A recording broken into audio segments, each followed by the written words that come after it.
नमस्कार दर्शक बंधु मु आज कखार फूल भाजी से चाउल अध घंटे आगु भिजे रखी ता देहरे लंका 3टा 4 पाखुड़ा रसुण आ जीरा टिके पकईकरी पिठो करी पिठो कटा सैले आपको कखार फूल को देकरी भाजी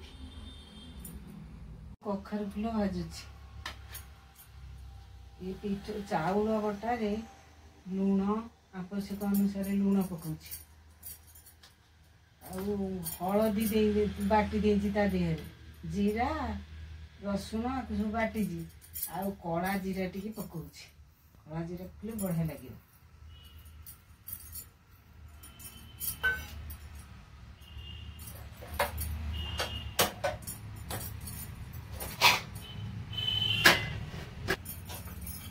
रिफाइन तेल रे भाजी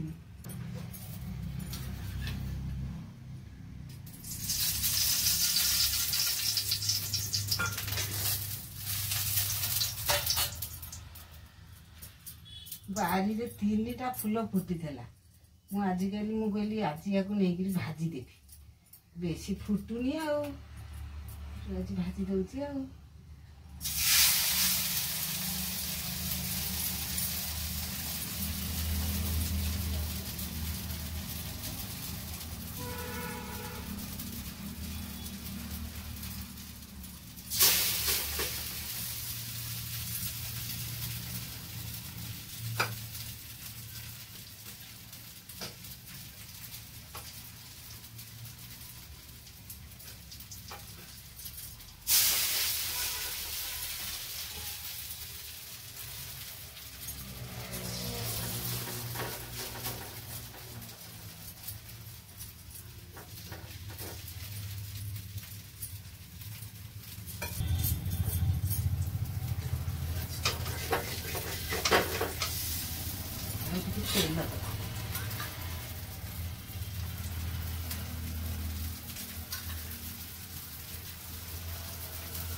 गला कखार फूल भजा।